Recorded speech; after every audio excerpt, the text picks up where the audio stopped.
tudo bem? O autoconhecimento é um dos pilares para uma vida mais produtiva e feliz. Por meio dessa técnica, é possível reconhecer tudo que afeta o nosso bem-estar, assim como as coisas que você também não gosta. E quem vai ajudar a gente pela busca do autoconhecimento é a aconselhadora biográfica Delcimar Cunha. Tudo bem, Delcimar? Tudo bem, Gisele.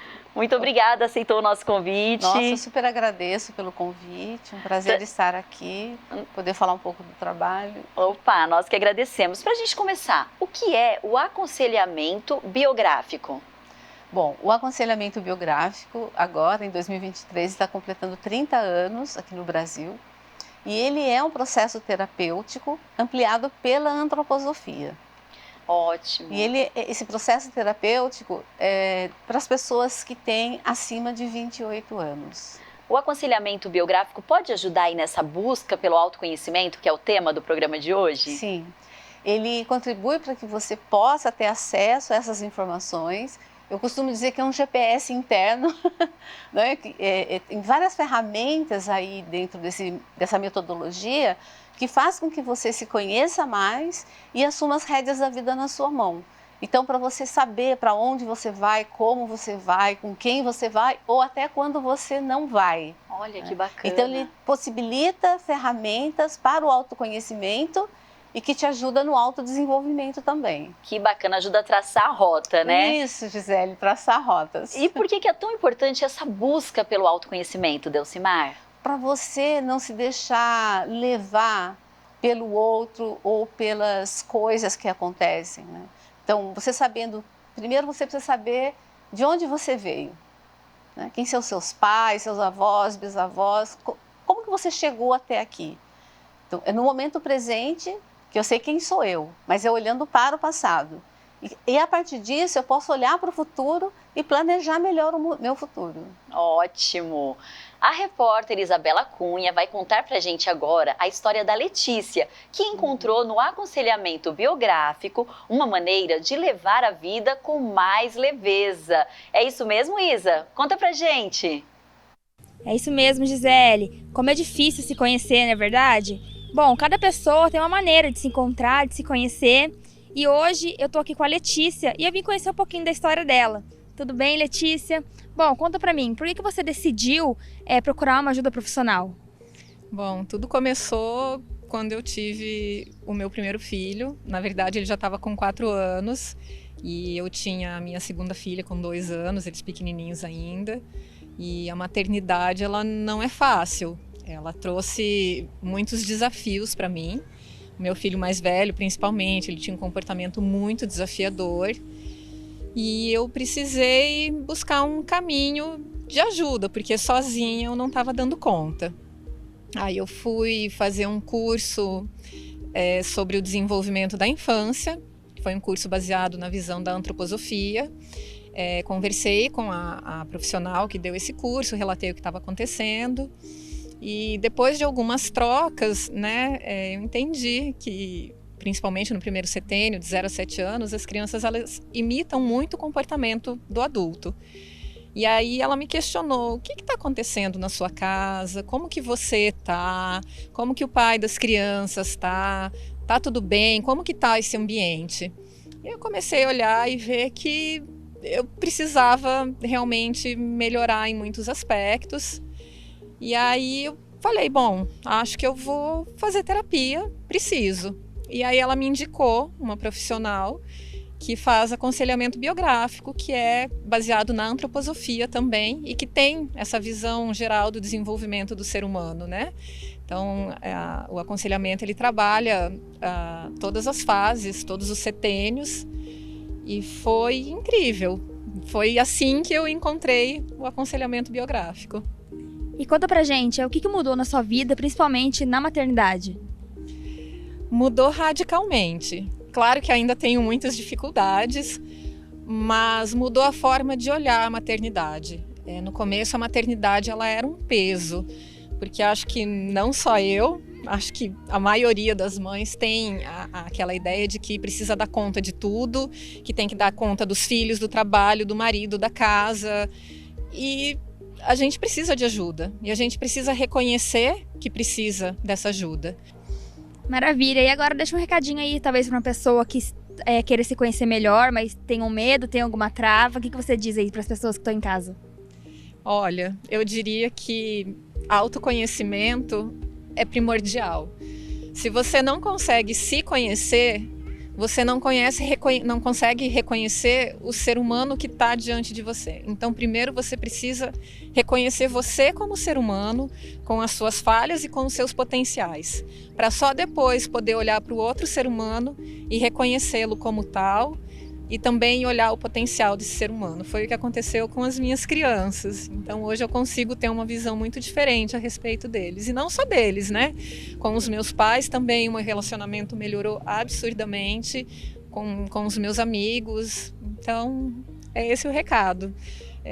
E eu recomendo muito, fortemente, o aconselhamento biográfico, porque realmente ele é um divisor de águas. Letícia, muito obrigada. Então, Gisele, agora a gente volta para você aí no estúdio. Nossa, e que recado, hein? Muito obrigada, Letícia. Obrigada também, Isabela Cunha.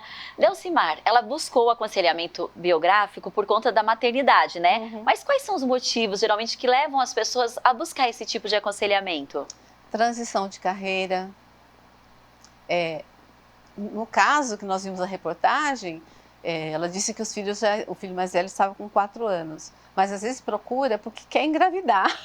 Entendi. E aí, claro, eu não sou da área médica, mas quando você tem um olhar retrospectivo para a sua vida, você consegue ressignificar muitos fatos. Então, aquela situação que te traz uma crise, que pode ser na relação com o seu marido, com a esposa, com o companheiro, com o pai, com a mãe, com os filhos, ou numa relação profissional, quando você se vê nessa situação, o aconselhamento biográfico é super bem-vindo, para você tentar entender quando que isso começou. Né? Tem uma linha que acompanha a nossa biografia, e nessa linha, à medida que você percorre um olhar retrospectivo, que você vai para o passado, você consegue identificar os nós, os pontos. E aí, como que a gente vai lá, né? Eu como aconselhadora e você como uma paciente, como que a gente pode juntos identificar esses pontos e desatar? Uma bússola. Um uma GPS, né, que você já falou. Um GPS, né? Eu posso dizer, então, que o aconselhamento biográfico é entender o passado para compreender o que está acontecendo agora, no presente, e construir o meu futuro? E construir o seu futuro. E olhar para frente e falar, bom, agora, com tudo isso... E tem uma imagem, Gisele, que eu gosto muito também, é que desde pequenininho nós temos aquela mochila para ir para a escola, né? Então, tarefa não feita fica lá no fundo da mochila. E na vida também.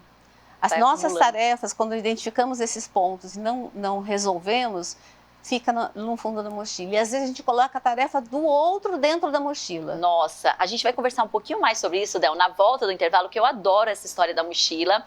Bom, vamos lá. Podemos dizer que o autoconhecimento nos leva a uma profunda viagem ao nosso mundo interior e nos ajuda a compreender nossas reações diante das mais variadas situações. E a repórter Francine Padilha tem mais detalhes sobre esse assunto. É isso mesmo, Fran? É isso, Gi. Imagine você conhecer as suas próprias emoções, não se importar tanto com a opinião do próximo e fazer, de fato, essa conexão profunda com o seu próprio interior. Pois é, depois do intervalo a gente recebe uma psicoterapeuta que vai nos apontar caminhos para que a gente alcance esse equilíbrio. É já já.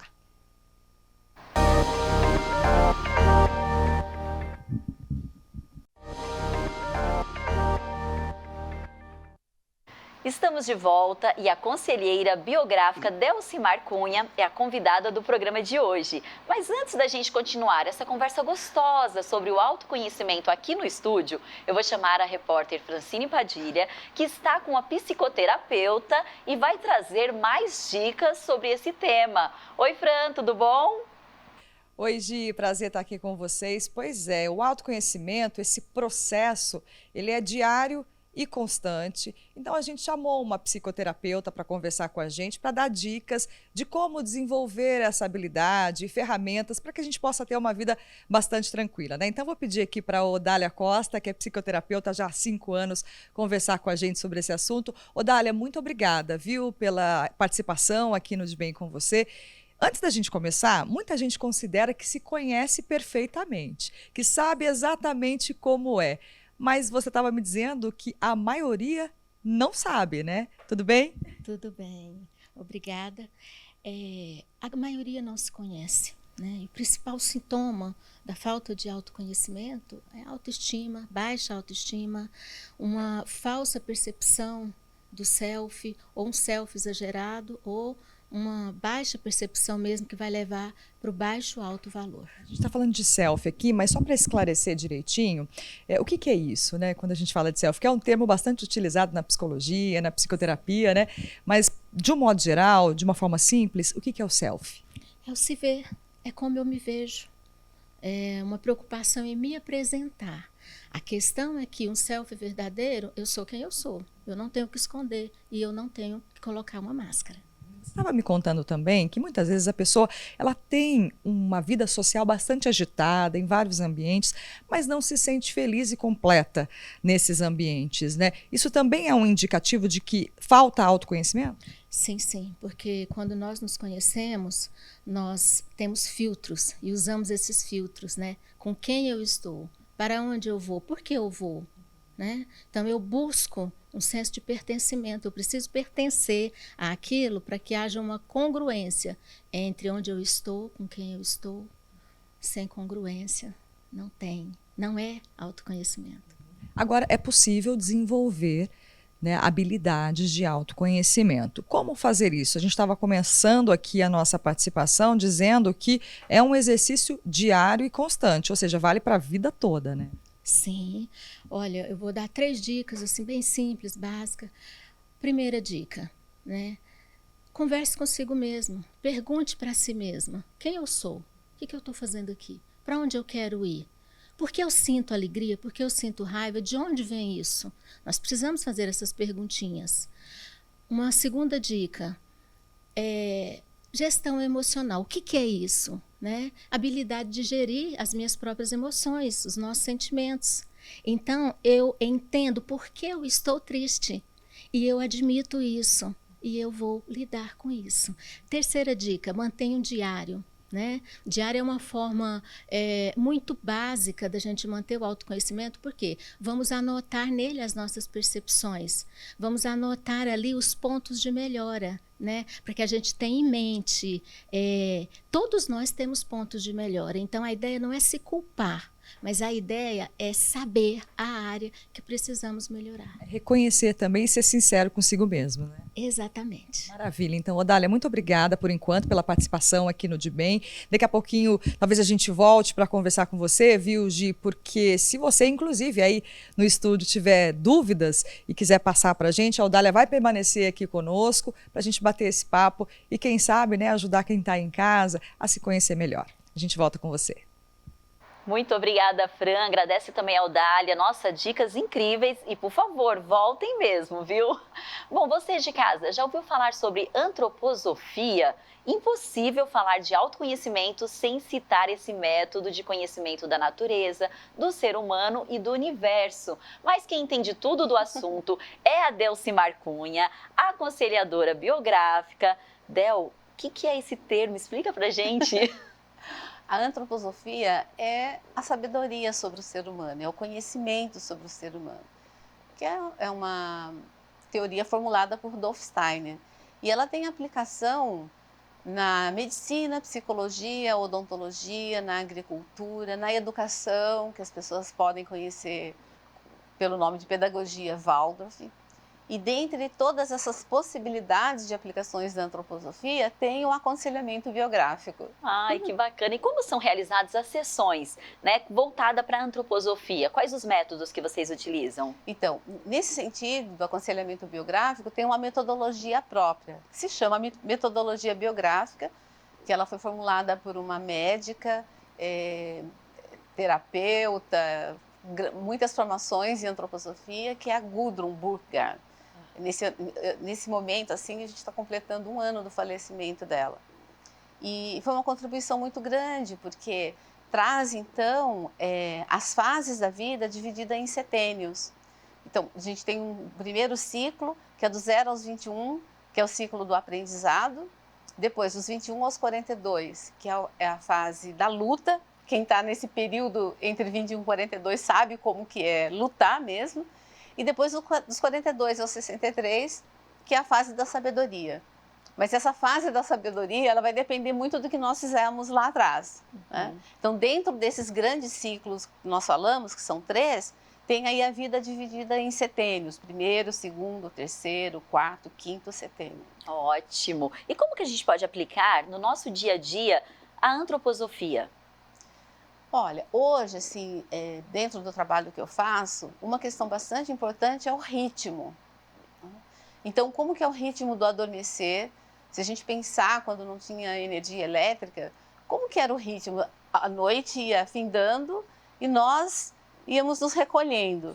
Né? Hoje, com a energia elétrica, com celular, com computador, com televisão e tudo isso mais, a gente demora mais tempo para fazer essa higiene do sono, o cuidado para o adormecer. Então, o ideal é que a gente tivesse cuidado com esse ritmo do sono, porque você dormindo melhor, você tem um despertar melhor. Sim. Então, nós trabalhamos bastante a questão desses ritmos. E tem o ritmo da alimentação. Às vezes você está lá comendo um lanche rapidinho, porque a vida exige que você tenha que fazer tudo rápido, ou você vai fazer suas refeições olhando para o celular e não para quem está perto de você, e fazendo desse momento da alimentação, das refeições, um momento de comunhão, né, de convivência com a sua família. Parar e centrar, né, no que está acontecendo ali no momento, coisa que hoje a gente perde com esse ritmo acelerado, essa vida louca aí que, né, a gente está correndo o tempo todo. A gente conversou aqui antes do programa começar, né, nos bastidores, aquela famosa frase, eu tô sem tempo, eu não tenho tempo, meu dia tá corrido, parece que virou moda. E a antroposofia, ela pode ser praticada por pessoas de qualquer idade? Assim, se a gente pensar no termo geral da antroposofia, tem a pedagogia Waldorf, que as crianças estudam nessas escolas e tal. No aconselhamento biográfico, para participar desse processo terapêutico, precisa ter a partir dos 28 anos. Por que depois dos 28? Porque dentro de cada setênio que nós falamos anteriormente, tem momentos de crises, tem características arquetípicas de cada setênio. Então, se a gente tentar fazer isso com os que têm antes dos 28 anos, é como se não tivesse ainda toda essa experiência, vamos dizer assim, toda essa bagagem, para que a gente possa, então, chegar aos 28 e... Precisa amadurecer. Precisa amadurecer algumas coisas aí, em linhas gerais é por aí. Tá certo. Muito obrigada, Delcimar. Na volta do intervalo, a gente continua essa prosa gostosa. Você sabia, como a Del falou aqui, né? A nossa vida não é um amontoado aí de eventos ao acaso, mas ela ocorre em fases que se diferenciam em conteúdo, significado e desafios de desenvolvimento pessoal. Depois do intervalo, a Del vai ajudar a gente com dicas importantes, como que é cada fase, por meio do aconselhamento biográfico. Fica aí que a gente volta já já.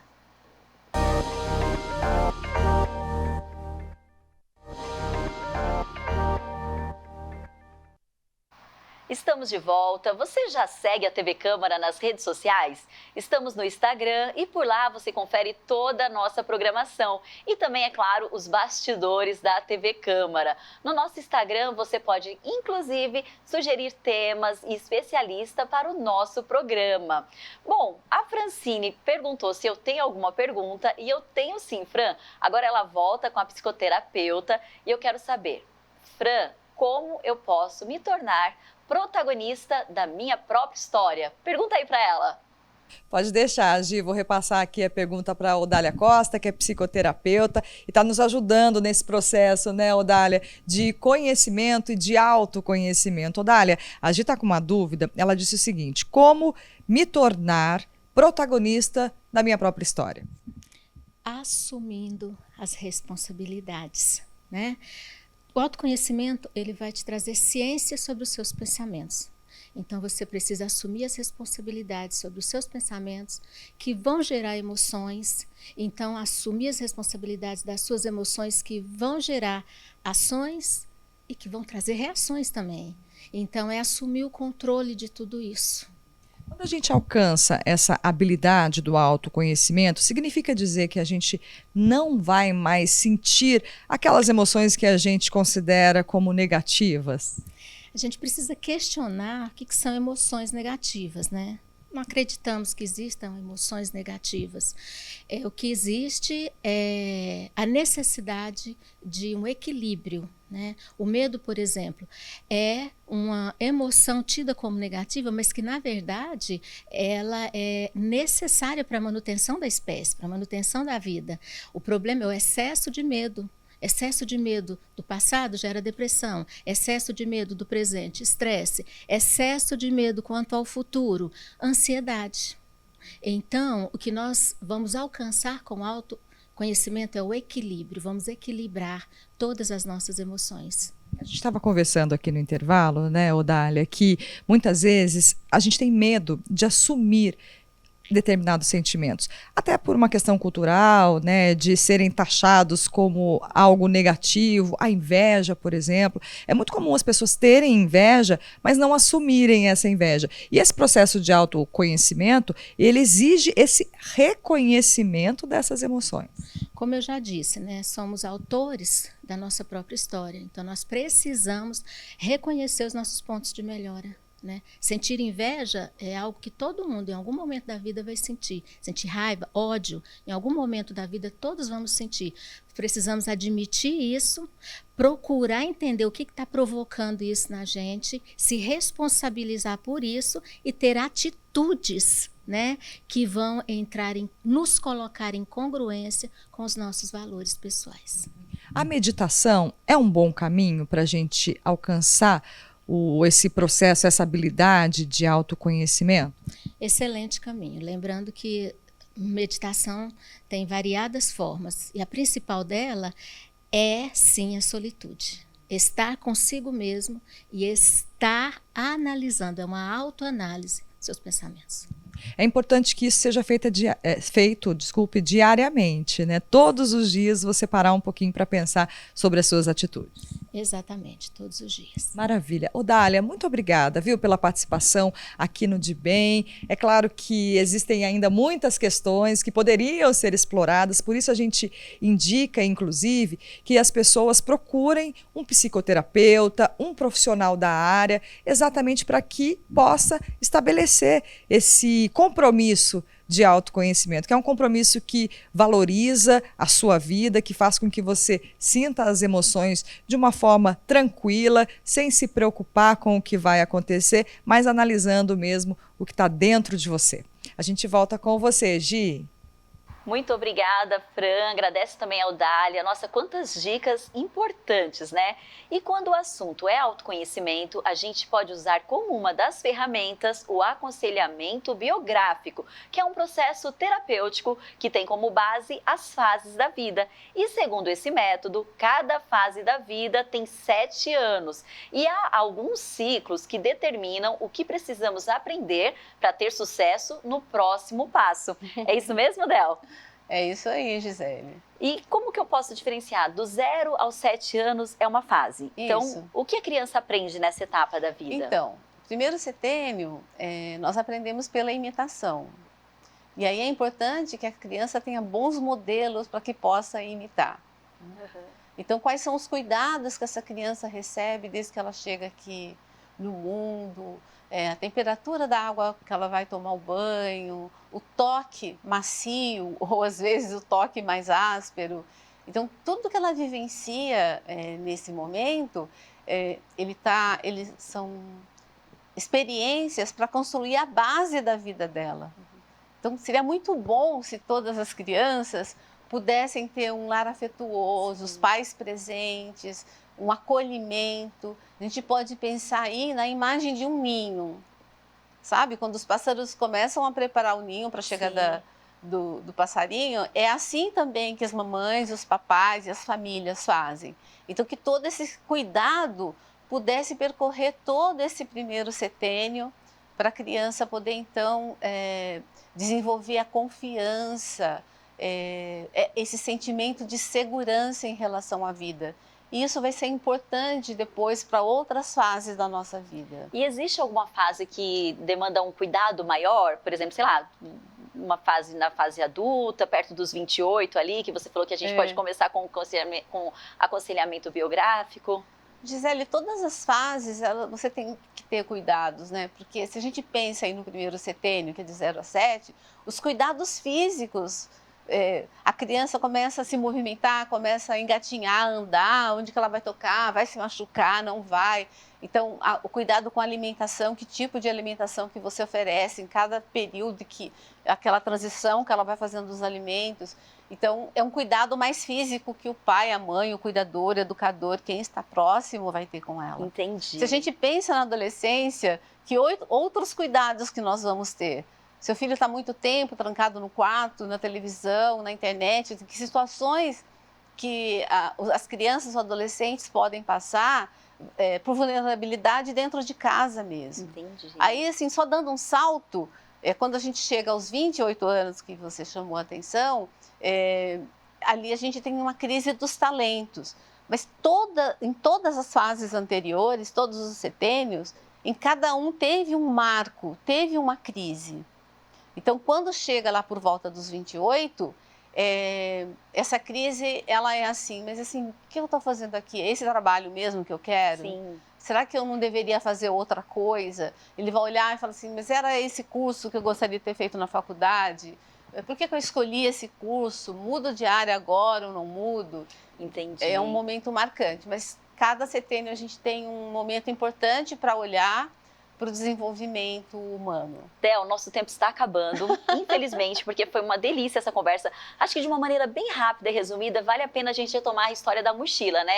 Então nada de ficar deixando tarefas para trás. É verdade, não. E cuidado para não carregar tarefas que não são suas. É verdade, porque uma hora a mochila pesa. Então, tem a tarefinha, faça. Quem gosta de fazer trilha sabe disso. Chega uma hora, se você carregar muita coisa, você fala, nossa, tem um percurso longo para fazer, essa mochila está pesada. Então, na vida é assim também. Ótimo. Muito obrigada, Delcimar, pela sua participação. Foi ótimo. Programa incrível. Bom, no programa de hoje, nós aprendemos que por meio do autoconhecimento é possível assumir o controle da nossa vida. E isso pode ser algo muito gratificante. Seja você o protagonista da sua jornada. E não espere simplesmente que as coisas aconteçam. O De Bem com Você de hoje fica por aqui. E acompanhe a gente nas nossas redes sociais. Até a próxima!